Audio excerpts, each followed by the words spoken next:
There's a rent crisis in Sydney and many other areas of New South Wales. Tenants, particularly those on low incomes, are now struggling to find affordable accommodation of an acceptable, habitable standard.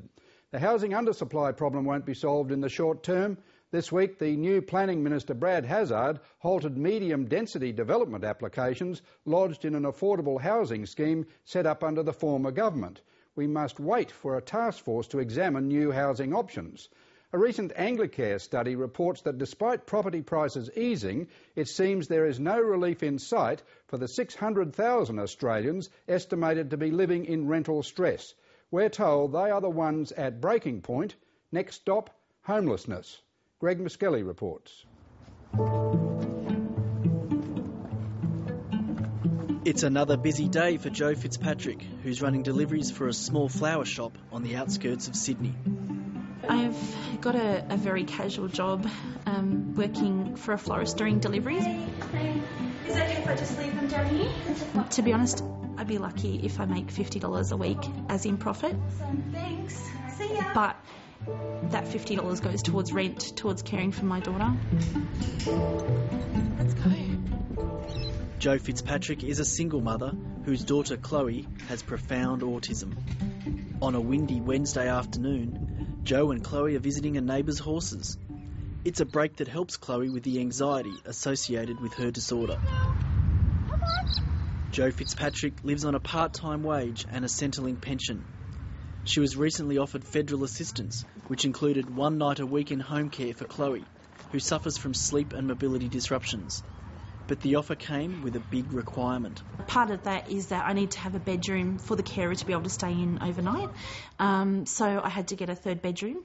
Department of Housing approved me for a 3-bedroom transfer, but because of the lack of stock of Department of Housing houses, it could have been a long time before that happened, and I needed to use the package immediately. Get more?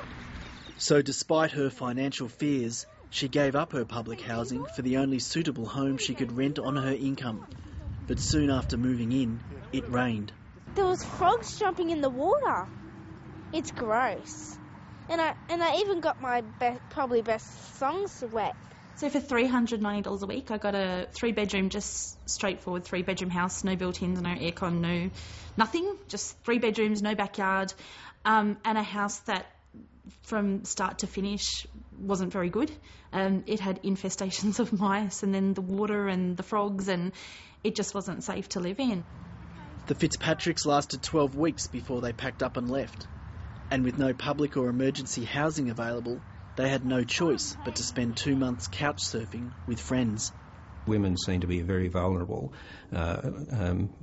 single mothers with families and middle-aged single women who might have been forced out of a relationship perhaps, are the ones who are really doing it tough. The Illawarra, which is centred on this area down here... Peter Kell, the CEO of Anglicare Sydney, is witnessing a surge of low-income private renters in crisis situations. He says that up to 90% of these emergency relief clients suffer from rental stress, and that 600,000 Australians around the country are in the same state of crisis. Rental stress occurs when people are paying more than 30% of their income on rent. Below that, it's a tough thing to have to pay, but people can manage. Once it gets over 30%, then they get into the stress situation. One weekend last April, Anglicare surveyed 10,200 private rental ads in Sydney and the Illawarra. Their report found only 123 homes, or less than 2% of available houses, would be affordable to a low-income earner. The remaining 98% would generate rental stress. We were surprised that some of the traditional suburbs where people might go to find refuge, Campbelltown, the Illawarra, Penrith, etc., how expensive it is to rent in those particular areas. Well, my rent goes up, I think it's next week, 2nd of June, to $200. And so that's a 12.5% increase per week on what I was paying. When Wollongong renter Ron Robson complained about the rent rise on his tiny apartment, he was hoping for a small reprieve. But instead his lease was terminated. He's been told there is a 10-year wait for public housing, and now he doesn't know where to go. I'm consumed with the fear. At my age, 62 years of age, the last thing you want is to be standing out the front of your property with your furniture and wondering what the hell you're going to do now, because I've been on the net, I've looked around for other units. There's very little available that's affordable to me. Hi, Deb. Ron Robson lives with long-term spinal injuries sustained in a car crash. How you going? He says he's been unable to find regular work and instead volunteers with his local Anglicare office, where he helps distribute emergency assistance. Something to get us through the next 2 nights. What else do you do? But he fears at 62 he may be forced to relocate and lose important family and community ties. I'm now may be forced to go and live on the fringes, if you like, perhaps down the south coast, where rents are significantly cheaper, and or somewhat cheaper anyway, in order to survive. From states and Commonwealth governments over the last 20, 25 years, we've really had very, very poor housing policy. Julian Disney is the chair of the government's National Affordable Housing Summit, and he says public, private and not-for-profit sectors all need to be more engaged in a long-term policy solution. We shouldn't just now abandon public housing and say non-profit housing is the answer to everything. They're both important. And then we also need the new rental affordability scheme, which brings in private investment. Those three things are key parts of how we can try to improve the supply of affordable rental housing.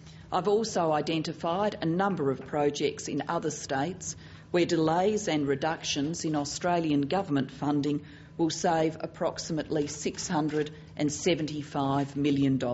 In January, following the Queensland floods, the Prime Minister postponed construction on 15,000 dwellings in the National Rental Affordability Scheme, upsetting many in the welfare sector. If we're going to build 220,000 housing units, that's 24,000 a year to get to where we need to be in 2020. That is a huge expenditure. Now, the government, I think, needs to be a bit innovative here. I'm afraid I just have to be realistic that you can't hugely turn the situation around in a few years. It's a massive problem.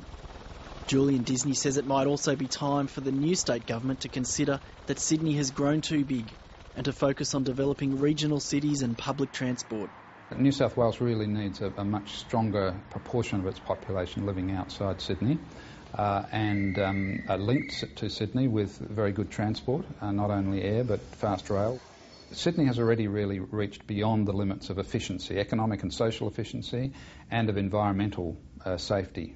We've got way beyond that. I find that the bare minimum rent is still quite high, and I find that it's rising, that the cost of, as I've been looking for houses, that it's rising. And for somebody who's on a Centrelink benefit or for whatever reason, it's near impossible.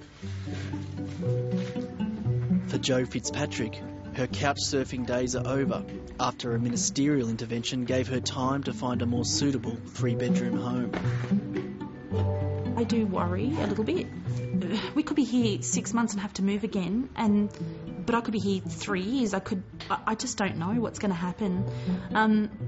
So it's even hard to prepare my daughter for what the future may be. It's hard to make plans. So really, it's just always just hoping for the best outcome.